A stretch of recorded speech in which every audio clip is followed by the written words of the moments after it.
You're listening to WCR, and it gives me a great pleasure to say that on the line. I've got Charlie Barnes. How are you, Charlie? You all right? Hello, I'm doing well, thank you. How are you doing? Yeah, I'm not too bad, not too bad. How's one thing I've been asking everybody recently is how's life been treating you during these rather confusing times we're living in? To be honest, I'm probably in the minority of people who, it's not actually been that bad for me, to be honest. And I guess that there's a little bit of guilt in speaking positively about a time like this. But for me, I, through my work as a touring session musician, tend to spend the vast majority of my life away from home. So it's actually just quite nice getting to spend a long time at home. And given that my wife, who's a school teacher, is also not working particularly often at the minute, it just means that I get to kind of doubly enjoy the experience of being at home and getting some quality time. Really, I think the difficult bit has been not seeing other family members, but now that we can, see each other in the garden and whatnot, that's kind of made life a bit easier on that front. It is incredible, actually, because the amount of people I've spoken to recently, some people are saying, as you said, some people have been really positive about it, and they're saying, I'm getting loads of work done. As you said, I'm seeing, I'm having a chance to spend some time with the family, which, as you said, a lot of the time you don't always get that. So it's almost like you've just got to sort of like jump in and go, right, okay, everything else is going on around us. I'm going to make the most of my situation. Yeah, absolutely. It's one of those things that it's all so completely out of our control for all of us, really, and it's something the likes of which most of us have never experienced. And yeah, I mean, obviously for some people it's been an extremely difficult time and a really worrying time. But I think for those of us who are fortunate enough to to have kind of furlough money or whatever it is, kind of keeping us going through the odd period, we just got to kind of make the most of it and enjoy it while it's here, because this is a time we're probably never going to have again. But like I say again, for those of us who are having a slightly more positive experience through it, so we're just doing our best to enjoy it, really, and spend some time tending to the garden. Definitely. July the 3rd was the release of your brand new album, Last Night's Glitter. For those who've not heard the album yet, what can you tell us about it? So it started life as what was supposed to be a couple of bonus tracks for my previous album, Oceanography, which came out in 2018. So the original plan was that I would record a couple of stripped back versions of some of the songs from that album to put out as a kind of bonus EP kind of thing after the album was released.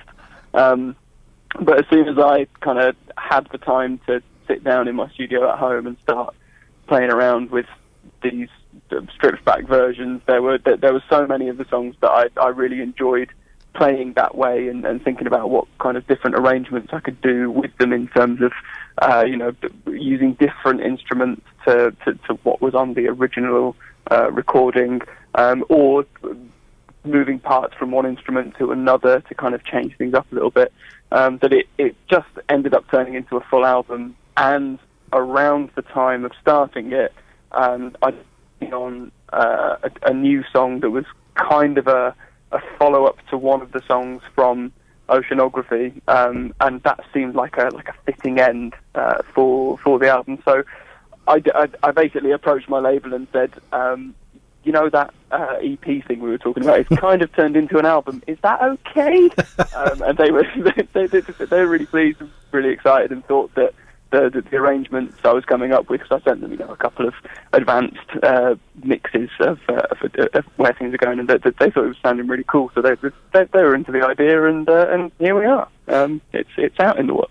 Because the thing is, I mean, there's a lot of bands and a lot of artists these days put out EPs, and I totally get it. I mean, I speak to quite a lot of artists who say, "Oh, we prefer to put out EPs. We prefer to put out maybe 2 or 3 a year rather than put all our material, onto an album." But it sounds as if you don't sort of like seem to have any problem with sort of like writing, and because obviously, as you said, the Oceanography album only came out a couple of years ago, and we've sort of moved in the last few years from it used to be when I was growing up, used to be bands put out an album every year. Then it went to every 2 years. And now you get bands and artists putting out albums 3-4 years gap in between. So to put another album out so soon after this one, obviously it just means that you're in a sort of like a bit of a sort of like real writing sort of block at the moment, aren't you? And you just basically seem to have plenty of ideas. I think that would be a really positive way of looking at it, but given that I like to beat myself up wherever possible, I would actually say that more often than not the case with me is it just takes me so long to get songs finished that I've always got quite a good backlog of things to be getting on with. So I've got probably the bulk of the next one written and ready to get started on as soon as I can. But I've never really thought of myself as being particularly prolific because I am so bad at getting stuff finished. So I actually think of myself as being quite the opposite, to be honest. But I'm glad it's not coming across that way. That's really good news. I mean, obviously, releasing an album during this whole sort of lockdown thing, was there ever any sort of like thought of maybe delaying the album? Because you can't obviously go out and promote the album as you would normally, can you? No, not at all. I mean, if anything, actually, when the lockdown was introduced, that was the point at which my label got in touch and said, if you finish that album, by the way, because we feel like now would be a really good time to put it out, potentially in as like the opposite to what you would think would be the sensible thing to do. And I know that like obviously lots of artists have decided to delay their releases, and that's completely understandable. But because of my sort of dual life in which I have my solo thing, and I also have my work as a session musician for Bastille. The session work takes up so much of my time and has taken up so much of my time over the last 5 years, which covers like 2 of my solo album releases. But actually, my touring schedule for my own stuff has always been pretty thin on the ground anyway. Yeah. So it's not like putting the album out in a time of lockdown means that I would not be going and doing months and months of touring that I ordinarily would in support of it. And given that it's sort of like rather than being a completely brand new album, it's more of a reimagining with a little bit of new stuff on it. It just seemed like it was a sensible sort of release for this kind of situation that we find ourselves in, and also given the arrangements on it and the idea of the album was to strip a lot of it back to being just me, it lends itself fairly well to doing kind of streamed concerts on the internet of just me from my studio at home, which I'm doing every Monday after the album has been released, and we'll see how quickly I run out of material and stop doing it. But yeah, I mean, obviously it would be really nice to get to go and travel around a bit and play some places and play some proper live shows in support of it. But it's just, I guess I'd rather put it out than just sit on it for another year, and then potentially sit on it for another year and not be able to do any, kind of gigs for it anyway because I'm off doing another tour with somebody else. So it felt like the right thing to do, and thus far, people seem to be digging it, which is nice. I mean, I have to say, I spoke to a couple of DJ friends of mine who have radio shows down south, and we were all sitting there like at the start of March, and we could see what was going to happen, and we're all there going, a band's going to stop releasing albums, because we thought, what are we going to do about like the glut of new music? Because there's a lot of us out there, we like to play a lot of new music on our shows, but all of a sudden, it's just been brilliant. March, April, May, June, July. It's been fantastic with the amount of new music that people have been putting out. And we're reaping the benefits of it because there's so many more listeners listening to radio because they're not going to gigs. And there's a lot of people there going, there's like these independent local radio stations and they're playing good music. And we're reaping the benefits from it. And so are the artists as well because they're getting a lot of coverage that's, they might not get as much of because obviously normally you've got sort of like say 100 bands releasing music, but the ones who are releasing music are getting a little bit more coverage, so it works quite well for both of us. Yeah, it's good. It's interesting. Like not even just on the local radio front, but I feel like in lots of other kind of aspects of life, people are realizing that there's all of this local independent stuff on their doorstep. Yeah. That people are making more use of. There's breweries and coffee roasteries doing home deliveries, and obviously all the kind of local indie restaurants are managing to keep themselves going by doing delivered food and things like that. And it's great that spirit is also translating into music and radio as well, and people are realizing that they've got all of these great local radio stations full of the local and otherwise bands to listen to. It's like we were saying earlier, it's a positive thing to try and take from what is overall and fundamentally quite an awful situation. Yeah, definitely. I mean, you mentioned some of your other work as well, because obviously as a solo artist, obviously you put out your own music, but you've also worked with a few other bands as well. You've worked with a couple of bands that I've played a bunch of times on my prog rock shows, which are Amplifier and Ocean Size as well. How did you get in? How did you sort of link up with those guys? Well, so as a kid, I was the most relentless Ocean Size and Amplifier super fan. So I used to follow them round on tour using the funds from my education maintenance allowance, because I was at college for the brief period that was a thing. And yeah, I essentially pestered the Amplifier guys into letting me support them at a one-off show that they were doing in Manchester. And up to that point, their only knowledge of me was being the kid on the front row at the Little Civic in Wolverhampton who had definitely been drinking some stuff that he wasn't legally allowed to be drinking at that age, and was causing quite the racket. But they took the time to have a listen to my music, and they thought, oh, actually, this is all right. Yeah, cool. This kid can come and support us. And it's because they're a band who have all these huge effects pedal boards across the floor, and they basically wanted to try and find a support act whereby they wouldn't have to move all of their stuff after sound check, because it was such a faff to get it all set up again. So me being on my own with, at the time, my keyboard and loop station and stuff, I was the perfect candidate for it. So I ended up touring quite a bit with them, supporting them, and then I ended up selling their merch for them, and then I ended up making sort of tour diary videos for them, and eventually I ended up playing in the band for a bit. So after Ocean Size had split up, their guitarist Steve DeRose, he joined Amplifier, and started touring with them.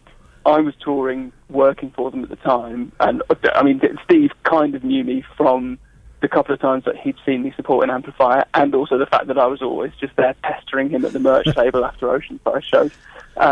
But we on the first tour we did together, we really hit it off, and we shared a lot of the same interests musically, unsurprisingly. And it just came up in conversation at some point, a few tours in, that it might be a nice idea, because I was planning on recording my next solo album, which was the More Stately Mansions album that came out in 2015. And I floated the idea that maybe he would like to produce it. This was late one night on the tour bus somewhere in Germany, and maybe a few beverages had been consumed, and it was all like, yeah, that's a great idea, let's do it. Oh, it's going to be brilliant. And the next day at the venue, I sort of sheepishly thought, oh no, I bet he's forgotten all about that. And when it was ready, I was like, we were talking last night about maybe you producing my record. Do you still want to do that? And he was like, yeah, of course I do. So we've ended up making 2 albums together, which is a proper kind of pinch me type moment for me, because these, Steve and the Amplifier guys and the other Oceanside guys, they are my absolute superheroes, and now they're all some of my best mates, which is pretty cool. It's nice, isn't it? It's like I have a similar sort of thing with. It's like there's some of the bands that I've been fans of for years, and sort of like I've ended up becoming friends with them, and it's really, really weird sometimes. Sometimes you just have to kick yourself. But the Amplifier and Oceanside guys, great bands, really good. It's something else. I've actually today I've been asked by a blog on the internet to write a piece about why I love Oceanside so much. So that's been a good fun afternoon of just reminiscing and just thinking back to all the many times that I got to see them play, which was an absolute joy. I mean, you also played with Bastille as well. Sort of like you've got sort of other end of the spectrum as well. Was it good fun playing with those guys? Yeah. So that's still kind of my main job. Yeah. Actually, the plan was that we were taking this year off anyway, but yeah, whenever touring gets back to normal and those guys put out whatever it is that they put out next, I'll be back in my sort of tucked away corner of the stage playing several different instruments for them. But yeah, that kind of came that came through another band that I played for, who if you're into the Oceanside Amplifier world of things, they would probably be up your street. They're sadly no longer together, but it's a band from London called Revere. I know Revere, yes. Yeah, I thought you would. So I ended up standing in for their keyboard player for a few shows because he couldn't get the time off work, and it was sometime after doing that their lead singer Stephen was out with a friend who's another session musician, and they got to chatting, and his friend said, "Oh, by the way, do you know anyone who's sort of mid-20s, can sing good backing vocals and can play a few different instruments?" And having just done essentially that exact job for Revere, Stephen said, "Yeah, I know a guy," and put me into the job, and yeah, here we are now, which is it's pretty good fun. But yeah, it's nice to get to kind of dot around and play with lots of different bands and different styles as well. It keeps it interesting, and also you get to kind of bring elements from other worlds into the different bands. So I think like the Bastille guys, they really appreciate a lot of those kind of prog, post-rock, alternative rock kind of techniques in terms of guitar playing and arranging and whatnot that I've brought along with me from my own stuff and my work with Oceanside and Amplifier, and it really just helps them at times to work out how they can recreate some of the recorded sounds on stage, or what you can do when, if you've got a load of strings in a section of a song, but you don't have the strings on tour with you, how can you get around doing that? And I've got a few different, kind of post-rock type guitar techniques that can fill that gap sometimes. So, yeah, it's a good mix. Certainly is. It's keeps you busy anyway, doesn't it?